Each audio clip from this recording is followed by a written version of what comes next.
नमस्ते बच्चों, कक्षा 8 की गणित की क्लास में आज आपका फिर से स्वागत है। बच्चों, प्रश्नावली 2.4 के भाग 1 में हमने प्रश्न 1 से 5 तक के को हल किया था। अगर वो वीडियो आपने नहीं देखा है तो उसका लिंक वीडियो के डिस्क्रिप्शन और आई बटन में दिया हुआ है। पहले आप उस वीडियो को देख करके उन 5 सवालों को समझ लीजिए। इसके पीछे के वीडियो भी SLT टेक यूट्यूब चैनल में गणित नाम से एक प्लेलिस्ट बनी है, जिसमें कक्षा 7 और कक्षा 8 की गणित के वीडियो अपलोड किए हुए हैं। आप अपनी सुविधानुसार किसी भी प्रश्नावली के सवाल को देखने के लिए उस प्लेलिस्ट में जाकर के देख सकते हैं। तो आज के वीडियो में हम प्रश्नावली 2.4 के क्वेश्चन जो बचे हुए हैं 6 से 10 तक के, उनको हल करेंगे। वीडियो को ध्यानपूर्वक देखना है, सवाल को अच्छी तरह से समझना है। जहाँ भी आपको नोट करना है, वीडियो को रोक करके उस सवाल को नोट कीजिए। उसके बाद में अगले सवाल को समझें और उसके बाद में अपनी कॉपी में नोट करते चले जाएं। देखिए, प्रश्न नंबर 6 है, वो आपको यहाँ स्क्रीन के ऊपर दिखाई दे रहा है, जिसमें बताया गया है कि महूली गाँव में एक तंग आयताकार भूखंड विद्यालय बनाने के लिए सुरक्षित है। इस भूखंड की लंबाई और चौड़ाई में 11:4 का अनुपात है। गांव पंचायत को इस भूखंड की बाढ़ कराने में 100 रुपये प्रति मीटर की दर से 75,000 रुपये व्यय करने होंगे। भूखंड की माप ज्ञात कीजिए। देखिए, यहाँ लंबाई और चौड़ाई का अनुपात 11:4 दिया गया है। तो इस अनुपात के द्वारा ही हम मान लेते हैं, माना आयताकार भूखंड की लंबाई है 11 अक्ष, यानी जो अनुपात 11:4 का दिया गया है, इसमें लंबाई है का अनुपात है वो 11 है और चौड़ाई का अनुपात 4 है। इसी अनुपात की सहायता से हम भूखंड की लंबाई मान लेते हैं 11 अक्ष और चौड़ाई मान लेते हैं 4 अक्ष। अब इसमें भूखंड के चारों तरफ मान लिया कि ये एक आयताकार भूखंड है, ये आयताकार भूखंड है, इसके चारों तरफ हमें बाड़ लगानी है। तो इस बाड़ लगाने का पूरा खर्चा है वो 75,000 रुपये का है, 100 रुपये प्रति वर्ग मीटर की दर से। तो हम इस भूखंड का परिमाप यानी चारों तरफ की माप है वो ज्ञात कर लेते हैं। तो आयताकार जो भी आकृति होती है उसका परिमाप ज्ञात करने का सूत्र, जो आयत का परिमाप ज्ञात करने का सूत्र होता है वही लगाएंगे।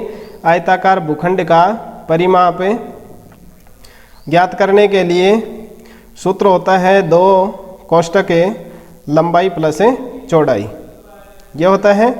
तो 2 गुणा लंबाई हमने मानी है 11 अक्ष और चौड़ाई मानी है 4 अक्ष। इनको दोनों को जोड़ देंगे, 11 और 4 हो जाएंगे 15 अक्ष। अब इनको गुणा करेंगे तो होगा 30 अक्ष। ये इस भूखंड का क्या हो गया, परिमाप हो गया। यह वास्तविक परिमाप नहीं है, जो हमने लंबाई और चौड़ाई मानी है उसके आधार पर यह परिमाप है, इसका 30 अक्ष है। अब इस 30 अक्ष जो चारों ओर की लंबाई आई है उसके ऊपर बाड़ लगाने का खर्चा है 100 रुपये प्रति मीटर की दर से। तो यहाँ हम ज्ञात कर लेते हैं 100 रुपये प्रति मीटर की दर से। ये ओब्लिक है, इसको प्रति बोला जाता है। मीटर की दर से भूखंड के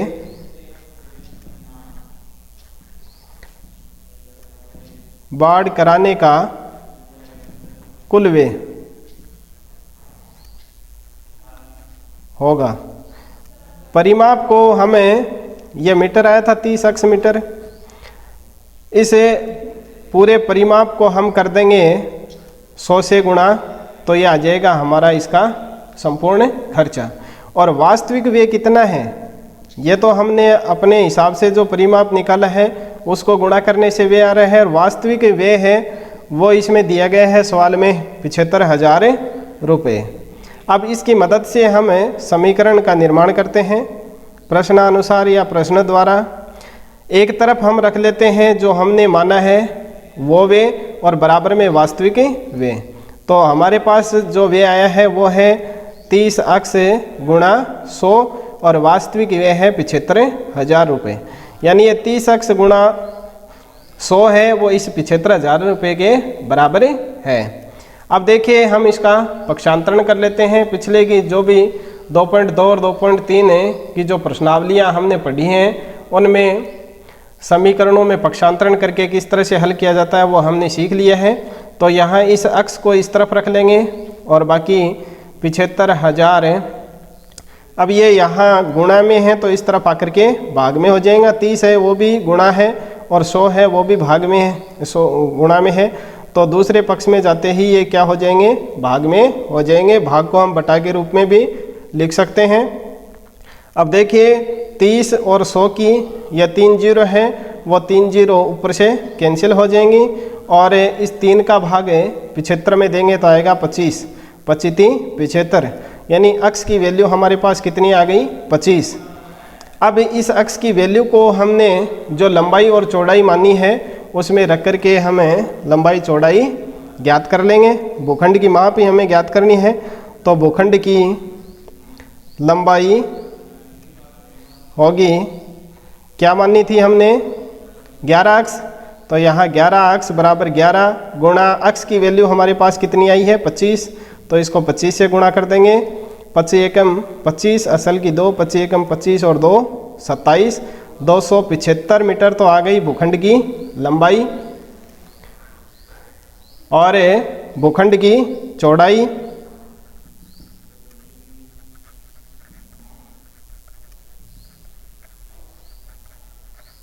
भूखंड की चौड़ाई होगी, चौड़ाई हमने मानी थी 4 अक्ष। 4 अक्ष बराबर 4 इंटू अक्ष की वैल्यू 25, तो हम 25 को 4 से गुणा कर देंगे तो 100। तो यहाँ लंबाई और चौड़ाई क्या आ गई हमारे पास है, 75 लंबाई और चौड़ाई है वो 100 मीटर। ये आपका आंसर। तो पहला क्वेश्चन आपका इस तरह से है। अब आप इसको वीडियो को रोक करके अपनी कॉपी में नोट कर लीजिए। और अब देखते हैं 7वां प्रश्न। 7वां प्रश्न देखिए आपके स्क्रीन के ऊपर दिखाई दे रहा है, जिसमें दिया गया है कि हसन स्कूल वर्दी बनाने के लिए 2 प्रकार का कपड़ा खरीदता है। 2 प्रकार का कपड़ा, एक कमीज का कपड़ा है और दूसरा है पैंट, जिसको बोलते हैं पतलून। ये 2 तरह का कपड़ा है वो खरीदता है। कमीज के कपड़े का भाव 50 रुपये प्रति मीटर है और पतलून के कपड़े का भाव 90 रुपये प्रति मीटर है। वह पतलून के प्रत्येक 2 मीटर कपड़े के लिए कमीज का 3 मीटर कपड़ा खरीदता है। यानी एक वर्दी बनाई जाती है और उस वर्दी में कमीज का कपड़ा है वो तो लगता है 3 मीटर, कमीज का जो कपड़ा है वो तो 3 मीटर लगता है और पतलून का 2 मीटर कपड़ा लगता है। और कमीज के कपड़े का भाव है वो 50 रुपये प्रति मीटर है और पतलून के कपड़े का भाव है वो 90 रुपये प्रति मीटर है। अब आगे बताया गया है कि वह पतलून के प्रत्येक 2 मीटर कपड़े के लिए कमीज का 3 मीटर कपड़ा खरीदता है। वह इस कपड़े को क्रमशः है 12%, यानी जो कमीज का कपड़ा है उसको तो 12% लाभ लेकर के बेचता है और पतलून का जो कपड़ा है उसको वह 10% लाभ लेकर बेचता है। तो उसको कुल विक्रय मूल्य प्राप्त होता है 36,600। सवाल में है वो 660 दे रखा है, ये गलत है। कुल विक्रय मूल्य उसको बेचने से कुल जो मूल्य है वो मिलता है 36,600 रुपये। यह उसको कुल राशि प्राप्त होती है। एक वर्दी का कपड़ा बेचने पर तो उसने पतलूनों के लिए कितना कपड़ा खरीदा, यानी उसने कई जो वृद्धि है उनका कपड़ा खरीद करके बेचा है। कमीज का जो कपड़ा होता है उसके ऊपर 12% लाभ लेता है और पतलून के कपड़े पर 10% लाभ लेकर बेचता है। तो टोटल उसको मिलते हैं 36,600 रुपये। तो उसने पतलून के लिए कितना कपड़ा खरीदा वो हमें ज्ञात करना है। तो देखिए कमीज का कपड़ा खरीदता है 3 मीटर और 50 रुपये प्रति मीटर की दर से कपड़े का कुल मूल्य कितना हो गया, 150 रुपये। ये तो उसका क्रय मूल्य हो गया। और इसी तरह से पतलून का कपड़ा है वो खरीदता है 2 मीटर और 2 मीटर कपड़ा है वो 90 रुपये प्रति मीटर की दर से खरीदता है। तो इसका कुल मूल्य कितना हो गया, 180 रुपये। अब देखिए कमीज का जो कपड़ा है उसको बेचता है 12% लाभ लेकर के, 12% लाभ लेकर के कमीज के कपड़े को बेचता है। तो उसका कुल लाभ कितना होगा वो हम ज्ञात कर लेंगे।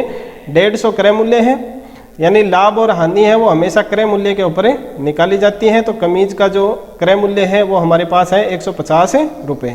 तो 150 गुणा 12/100, 12% प्रतिशत को हटा करके बटा में 100 लगा देंगे। तो अब इन्हें एक जीरो से एक जीरो कैंसिल कर देंगे और 5 का भाग 10 में देंगे तो 5 दूनी 10 और 15 में देंगे तो 5 तिये 15। अब 2 का भाग 12 में देंगे तो 2 एक कम 2 और 2 छिके 12, ऊपर आ गया 6 तिये 18 रुपये। यानी कमीज, एक कमीज को अगर वो बेचता है तो 18 रुपये का लाभ प्राप्त होता है। तो कमीज का कुल विक्रय मूल्य हम ज्ञात कर लेंगे। कमीज का कुल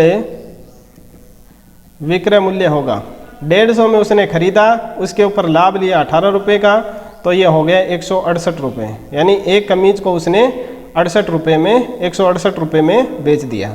इसी प्रकार से जो पतलून है, पतलून पर वह लाभ कमाता है कितना? 10%। अब एक कुल लाभ है उसने एक पतलून के कपड़े के ऊपर कितना कमाया? एक वृद्धि के जो पतलून का कपड़ा था 2 मीटर, उसका क्रय मूल्य था 180 रुपये और उसके ऊपर लाभ 10% कमाता है तो 10/100। अब देखिए एक जीरो से 10 वाला जीरो कैंसिल हो जाएगा, एक जीरो से 18 वाला 180 वाला जीरो है वो कैंसिल हो जाएगा, बचेगा कितना? 18 रुपये। तो 18 रुपये इसके ऊपर लाभ कमा रहा है। तो पतलून का विक्रय मूल्य कितना हो गया? पतलून का विक्रय मूल्य 180 उसने खरीदा और 18 रुपये का इसने लाभ लिया, तो यह हो गया 198 रुपये। 198 रुपये इसने कुल में पतलून के कपड़े को बेचा है। अब देखें एक वृद्धि का विक्रय मूल्य, एक वृद्धि का कुल विक्रय मूल्य, यानी एक वृद्धि है वो उसने कितने रुपए में बेची? तो कमीज बेचा उसने 168 रुपये में और 198 रुपये में बेचा उसने एक पतलून। अब इन दोनों का योग कर लेंगे तो वो कुल एक वृद्धि का विक्रय मूल्य आ जाएगा 8 दूनी 16, असल की 1 है 16, असल की 1 है 1 1 2 और 1 3, 366 रुपये में उसने एक वृद्धि को बेचा। और इस दोनों प्रकार के कपड़े को बेचने से उसके पास में कुल आय है वो कितनी हो रही है? कुल मूल्य प्राप्त होता है, कुल मूल्य प्राप्त हो रहा है उसको 36,600 रुपये का। 36,600 रुपये वह इस कपड़े को बेच करके कुल कमाता है। तो हम इनकी सहायता से ज्ञात कर लेंगे कि ये जो कपड़ा बेच रहा है वो कितनी वृद्धि का है। देखिए पीछे हमारे पास आया एक वृद्धि का मूल्य 366 रुपये, तो 366 रुपये में बेचता है बराबर है एक वृद्धि। अब 1 रुपये में कितनी वृद्धि आएगी? तो हो जाएगा 1/366 और अब उसको प्राप्त हो रहे हैं कुल 36,600 रुपये। 36,600 रुपये में कितनी वृद्धियाँ आएंगी? तो 1/366 गुणा 36,600। अब 36,366 से 366 है वो कैंसिल हो जाएगा, 1 आएगा और इन 2 जीरो कैंसिल करेंगे तो 2 जीरो ऊपर आ जाएगी, यानी 100 वृद्धि उसने बेची। अब सवाल में पूछा गया है कि उसने पतलूनों के लिए कितना कपड़ा खरीदा। तो पतलून के लिए एक वृद्धि में पतलून का कपड़ा खरीदता है 2 मीटर। एक वृद्धि के लिए पतलून का कपड़ा खरीदता है 2 मीटर। अब यहाँ 100 वृद्धियाँ उसने बेची, 100 वृद्धियाँ बेची हैं, तो 100 वृद्धियों के लिए कितना कपड़ा चाहिए उसको? तो 100 से गुणा कर देंगे। 100 वृद्धियों के लिए पतलून का कपड़ा होगा तो 2 मीटर एक वृद्धि का, तो 100 वृद्धियों में कितना कपड़ा लगेगा? 200 मीटर। तो पतलून के लिए उसने कितना कपड़ा खरीदा? 200 मीटर। ये तो आपका हो गया कुल आंसर। अगर आपसे यह पूछा जाए कि कमीज का कपड़ा कितना खरीदा, तो एक वर्दी के लिए कमीज का कपड़ा कितना था 3 मीटर, तो 100 वर्दियों के लिए कितना हो जाएगा 300 मीटर। और अगर ये पूछे कि उसने कुल कितना कपड़ा बेचा, तो इस 200 मीटर और 300 मीटर दोनों को जोड़ देंगे तो आ जाएगा 500 मीटर। आपका आंसर केवल यहीं ख़त्म हो गया, क्योंकि इसमें पतलूनों के लिए कपड़ा ही पूछा गया है, तो 200 मीटर आंसर हो जाएगा। वीडियो को बैक करके आप पीछे का नोट कर लें और ये आगे का जो सवाल है उसको आगे करके दोबारा नोट कर लें। अब देखिए प्रश्न नंबर 8। 8वां सवाल आप स्क्रीन के ऊपर देख रहे हैं कि हिरणों के एक झुंड का आधा भाग मैदान में चल रहा है, शेष का 3/4 पड़ोस में ही खेल कूद कर रहा है और शेष बचे 9 हिरण एक तालाब में पानी पी रहे हैं। झुंड में हिरणों की संख्या ज्ञात कीजिए। हमें हिरणों की कुल संख्या ज्ञात करनी है, तो जो हमें ज्ञात करनी है उसी को हम मान लेते हैं। माना हिरणों की कुल संख्या x है। अब आधा भाग, तो x का आधा भाग, x का आधा भाग, x का आधा कितना होगा 1/2 से हम गुणा करेंगे तो हो जाएगा x/2। ये x/2 हैं, वो तो क्या कर रहे हैं, मैदान में चल रहे हैं, मैदान में चल रहे हैं। और शेष कितने बचे, अब शेष कितने बचे, कुल थे x, उसमें से हम आधे घटा देंगे, x/2 को हम घटा देंगे। तो देखिए इनका एलसीएम है वो 2 आएगा, 2 में 1 का भाग देंगे 2 आएगा, और 2 को x से गुणा करेंगे 2x माइनस x और बटे 2 है, तो 2x में से 1x को घटा देंगे, 1x बच जाएगा और बटे में 2। ये x/2 हिरण है वो शेष बच गए। अब कह रहा है कि शेष का 3/4, तो शेष कितने बचे हमारे पास है x/2, तो x/2 का 3/4, 3/4, 3/4 का मतलब होता है 3/4, तो x/2 गुणा 3/4 ये हम ज्ञात कर लेंगे। यहाँ देखिए 3 को x से गुणा कर देंगे 3x और बटे 4 दूनी 8, 3x/8 है वो शेष बचे। ये क्या कर रहे हैं, खेल कूद कर रहे हैं, खेल कूद कर रहे हैं।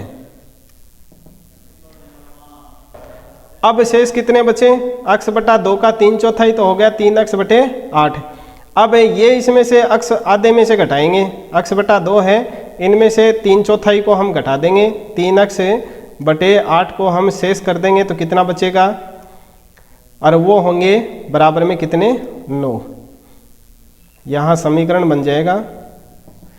यहाँ प्रश्न में दिया गया है कि शेष बचे खेलकूद, आधे का 3/4 है वो पड़ोस में खेलकूद कर रहे हैं, और उसके बाद में जो शेष बचे ने वो कुल हिरण कितने हैं 9 हैं, तो 9 बराबर में रख देंगे। अब इनको सरल कर लेंगे।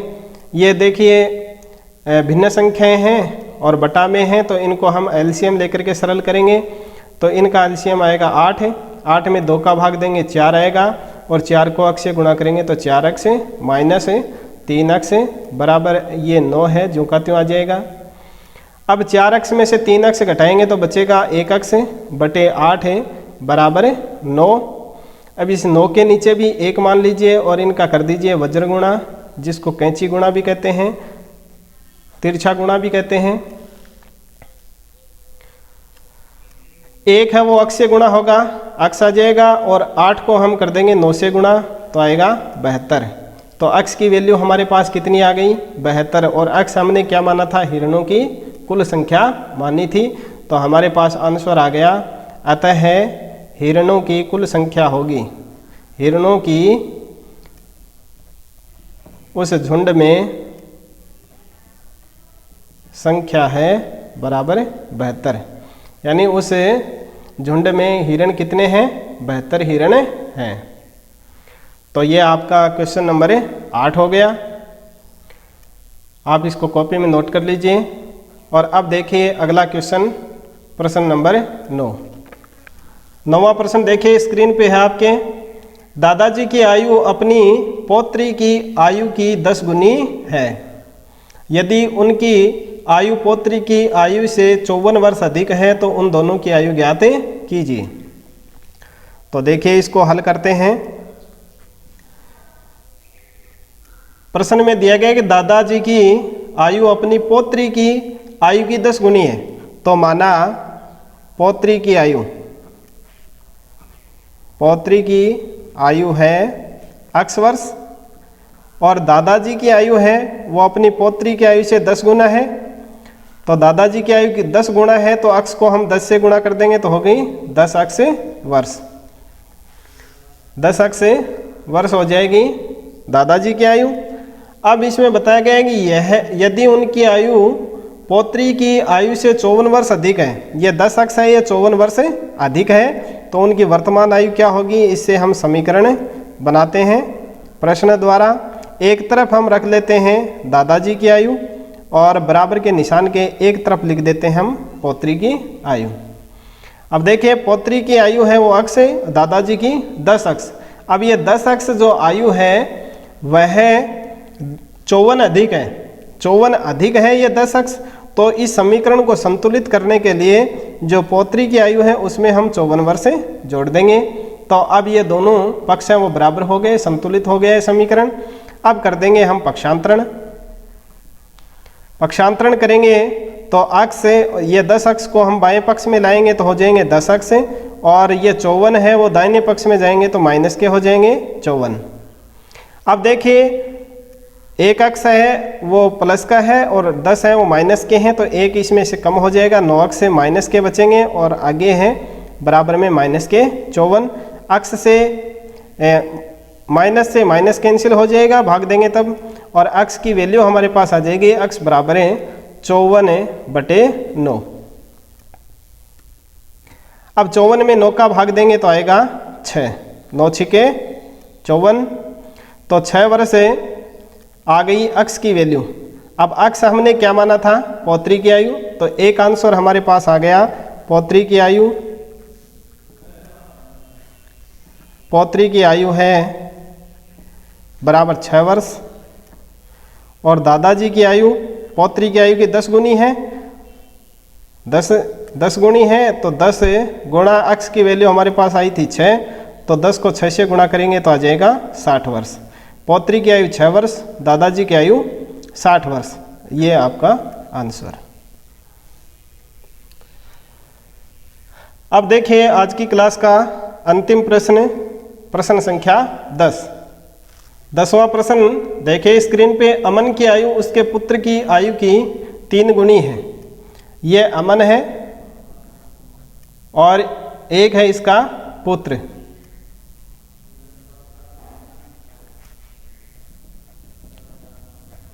अमन और उसका पुत्र। अब अमन की आयु है उसके पुत्र की आयु से 3 गुनी है, तो पुत्र की आयु हम मान लेते हैं x, सेम जो 9 का प्रश्न है उसी तरह से होगा। और अमन की आयु स्वयं की हो जाएगी इस अपने पुत्र की 3 गुनी है, तो 3x हो जाएगी। 10 वर्ष पहले, तो 10 वर्ष पहले की ज्ञात कर लेंगे हम। 10 वर्ष पहले यानी प्रत्येक में से 10 घटा देंगे, पुत्र की आयु में भी 10 घटा देंगे तो x माइनस 10 होगा, और अमन की आयु में भी 10 वर्ष घटा देंगे तो 3x माइनस 10 होगा। तो 10 वर्ष पहले पुत्र की आयु, पुत्र की आयु थी x माइनस 10, वर्तमान में से हम 10 को घटा देंगे, और 10 वर्ष पहले अमन की आयु थी, अमन की वर्तमान आयु 3x है, उसमें से 10 वर्ष हम घटा देंगे, तो ये इनकी हो गई 10 वर्ष पहले की आयु। पुत्र की आयु की 5 गुनी थी, ये जो आयु है अमन की वो 5 गुनी थी, तो वर्तमान में उनकी आयु क्या है वो हमें ज्ञात करना है। तो चलिए हम समीकरण बना लेते हैं प्रश्न द्वारा। एक तरफ हम रख लेंगे किसकी आयु, अमन की आयु को, तो 3x माइनस 10 बराबर है x माइनस 10। अब ये जो अमन की आयु है वो 10 वर्ष पहले 5 गुनी थी, तो 5 गुणा इसको नहीं करना है, अमन की आयु को, अमन के पुत्र की आयु को 5 से गुणा करना है। अब ये समीकरण है वो बराबर संतुलित हो जाएगा। अब देखिए सबसे पहले 3x से -10 बराबर इस 5 को करेंगे x से गुणा, तो 5x माइनस 10 को 5 से गुणा करेंगे तो आएगा 50। अब पक्षांतरण करेंगे, पक्षांतरण करेंगे तो ये 5x है इस पक्ष में आ जाएगा, तो 3x है -5x है बराबर -50, और ये 10 है माइनस के हैं इस पक्ष में आते ही प्लस के हो जाएंगे। अब 3x प्लस के हैं माइनस के 5x हैं, तो 3x को घटाएंगे तो माइनस के 2x बचेंगे बराबर है -50 में से प्लस के 10 करेंगे तो माइनस के 40 बचेंगे।